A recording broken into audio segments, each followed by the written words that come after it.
FIFA Uncovered, a 4-part documentary released on the 9th of November on Netflix, starts with the Haviland reform and ends with the FBI arresting many people for corruption and racketeering many years later. This exciting documentary also shows how the beautiful game has spread around the world, but it will also make you ashamed to be a football fan. So sit back and relax as we review FIFA Uncovered and talk about the crimes FIFA was accused of. Starting off with where it all started. FIFA, which is in charge of all footballing sports around the world, used to be a small group of men in suits who were glad to organize World Cups that were purely just football tournaments. And when the late João Haviland took over as the 7th president, money was promised to help the game grow around the world. But since FIFA had no money in the bank, they had to make sponsorship deals with the big brands. Football, just for the sake of being a sport? Well, that choice was no longer available, as now Coca-Cola and Adidas worked together to bring football to the fans. Haviland supported the 1978 World Cup, which was held in Argentina, even though a brutal military dictatorship had just taken over the country. And here we had a new kind of man in a suit who also saw the chance to grow the sport's marketing and broadcasting potential and make the most of it. By the beginning of the 1980s, Horst Dassler, the head of Adidas, had set up a special company called International Sport and Leisure. Surprisingly, all of FIFA's rights management was given to this company, but Haviland made sure that he got a lot of money, even though FIFA nor its member countries got their fair share of the money being made.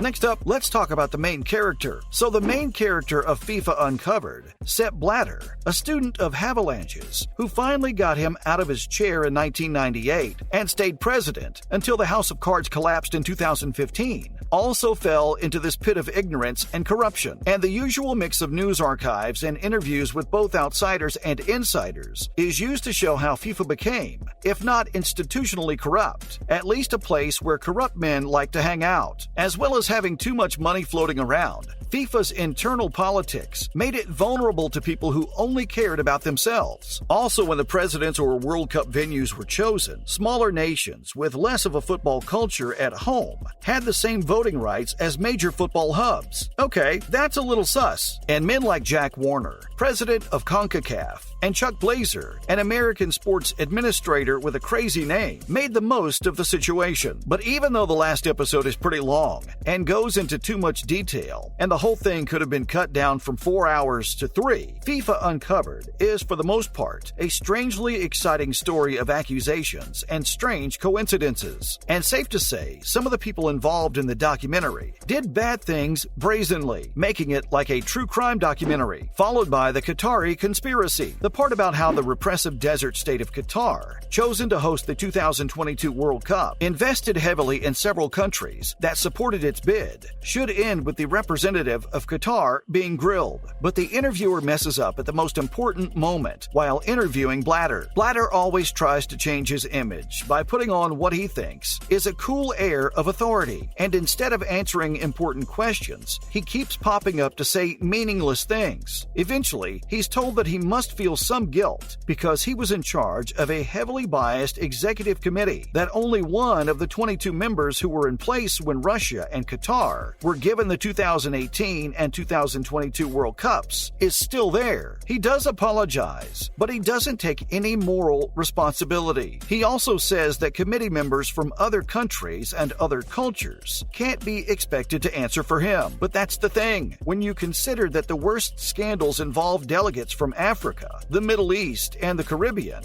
you have to wonder if this is just meaningless talk or a condescending statement from a person who is always cynical. And Blatter always makes it hard to tell. Now, that brings us to our review of FIFA Uncovered. We think FIFA Uncovered gets high marks for how well it shows Blatter's FIFA as a symbol of a wider problem in the late 20th century. That is, powerful men who are influenced by business interests but are protected by systems that make accountability seem like a myth. As Guardian journalist David Kahn suggests, being co-opted by dictatorships is perhaps even worse than taking bribes. And the prime example of this is when we see footage of Gianni Infantino, who succeeded Blatter on a clean money ticket, glad-handing Vladimir Putin and the Qatari ruling elite. Also, Guido Tognoni, a former FIFA media director and one of the most important whistleblowers in the series, probably said it best when he said that it's a dark picture. He questioned the possibility of FIFA ever never getting away from corruption, and added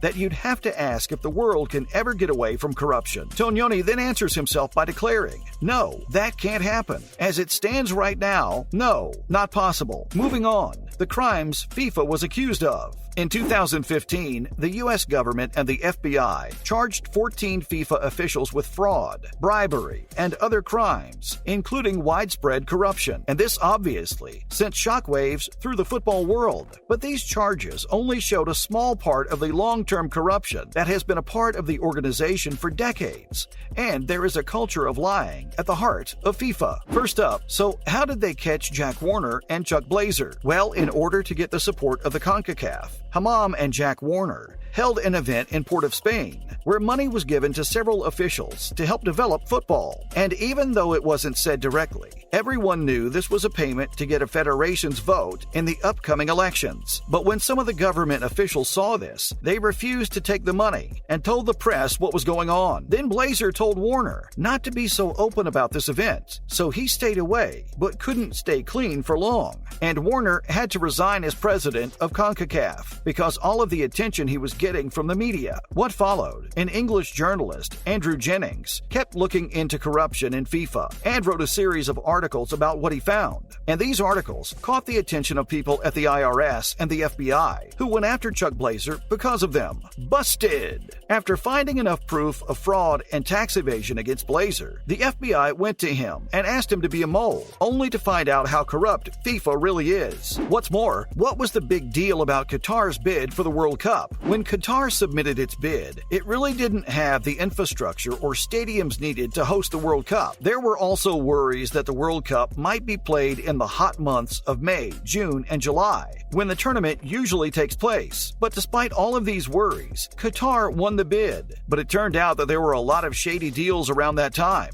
which made people question how fair the win was. Phaedra Al-Majid, who was on the committee that put together the bid, came forward as a whistleblower and said that Qatar paid federation officials in Africa to vote for them. That's some House of Cards going on there. In the years leading up to the World Cup, there were a lot of problems with the awful conditions in which the migrant workers who built the stadiums and infrastructure worked. But of course, Qatar denied that they had done anything wrong. Not to mention what happened with the indictment made by the FBI. After collecting evidence with the help of Chuck Blazer and other witnesses, the U.S. government charged 14 high-ranking FIFA officials with multiple counts of corruption and fraud and had them arrested. But these arrests happened just days before a vote to decide if Blatter would be re-elected as president of FIFA for a fifth straight term. And surprisingly, Jeff Webb, who took over for Jack Warner as president of the CONCACAF, was one of the people who were arrested. But Sepp Blatter wasn't charged with anything. He wasn't really blameless, but he didn't want to take full responsibility for what happened. Finally, where did Sepp Blatter go? Well, Blatter gave up his job as president soon after being re-elected because he was getting a lot of pressure from the public. It was thought that Michel Platini would take over, but the news was that Blatter had given Platini money around the time Blatter was running for re-election in 2011. It was also assumed that Platini was angry with Blatter and planning to run against him in the election, and that's when the payment was made. Blatter was paying him with what Platini was owed for his work in 2002, which was the reason given. But even though Platini and Blatter were cleared of all charges, they were banned from all footballing operations, and Blatter was banned until 2028. But he keeps insisting that he's innocent and that his conscience is clear. He also says that he still sleeps well at night. Well, we don't know about that. That's all for this video. What do you think of FIFA Uncovered?